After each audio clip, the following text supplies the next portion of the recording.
एक बार एक गांव में कृष्णा नामक व्यक्ति रहता था। हर रोज वह दूध से घी बनाया करता था और अपने गांव के बाजार में बेचता था। यही थी उसकी रोजी रोटी कमाने का जरिया। अपने शुद्ध और मजेदार घी के लिए कृष्णा बहुत मशहूर था। घी ले लो, शुद्ध देसी गाय का घी ले लो, घी ले लो, घी ले लो। एक दिन एक मिठाई वाला सुंदर ने कृष्णा को बुलाया और 1 किलो घी के लिए मांगा। कृष्णा गया उसके पास। कृष्णा भाई, मुझे 1 किलो घी चाहिए।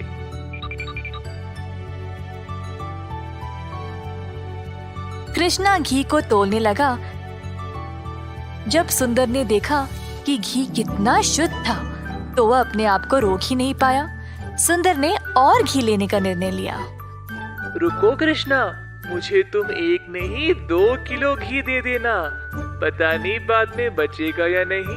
तुम्हारा घी सबसे शुद्ध है और मुझे स्वादिष्ट मिठाई बनाने में मदद करता है।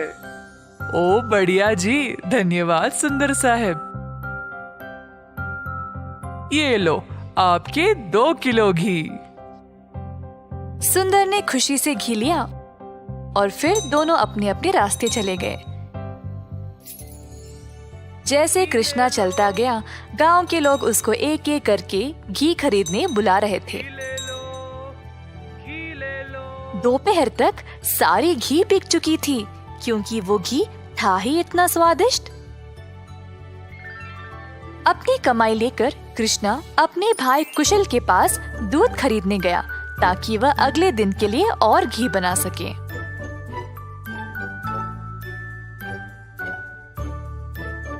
हर रोज कुशल देखता था कि उसका भाई बहुत घी बेचकर अच्छा पैसा कमा रहा था और उसका कारोबार दिन पे दिन और भी ज्यादा बढ़ने लगा।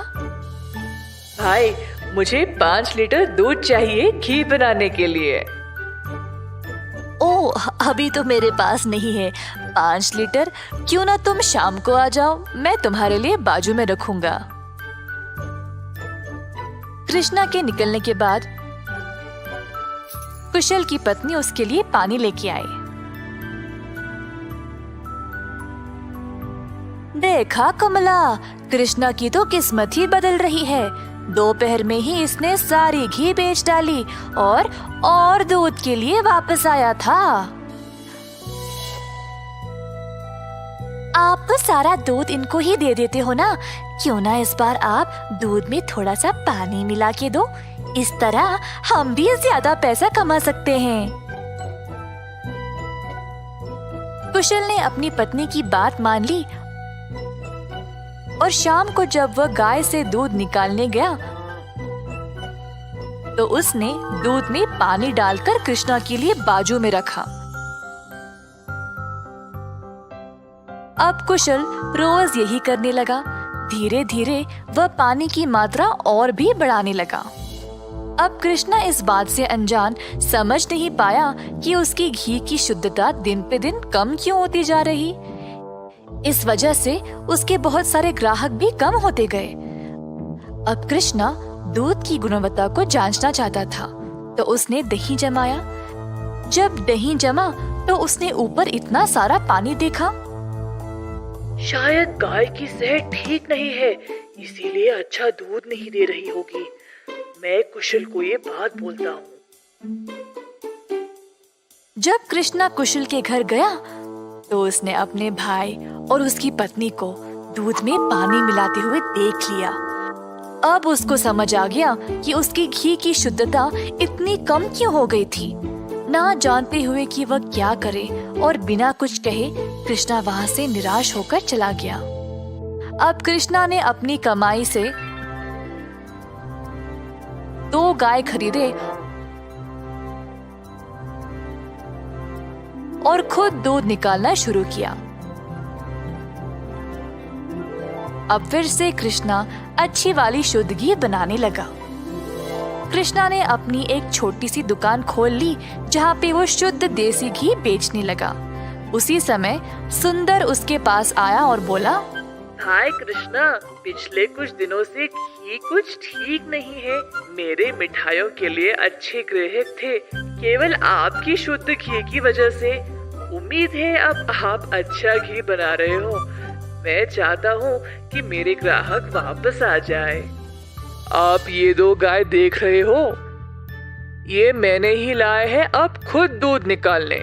अब से मैं ही दूध निकाल रहा हूँ, तो आज से घी भी सबसे बढ़िया मिलेगी। जैसे दिन बीतते गए, अब कृष्णा से और लोग घी खरीदने लगे। कुछ ही दिनों में कृष्णा ने और गाय खरीदे। उसने कुछ नौकरों को अपनी दुकान पर काम पे भी लगाया, हाथ बटाने के लिए। अंततः कृष्णा काफी अमीर बन गया और ईमानदारी से अपना कारोबार चला रहा था। इसी दौरान कुशल, जिसने अपने ही भाई की प्रतिष्ठा को बर्बाद करने की कोशिश की, गांव में अपने मिलावटी दूध के लिए पकड़ा गया। अब कुशल दूध भी नहीं बेच पाया और जल्द नुकसान में पड़ गया।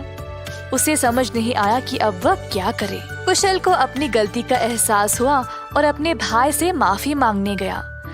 उसने कृष्णा से भीख मांगी माफी के लिए और नौकरी के लिए, ताकि वह अपने कर्जों को चुका सके। दयालु कृष्णा ने तुरंत अपने भाई को क्षमा कर दिया और गायों और कामगार की देखरेख के लिए काम दे दिया।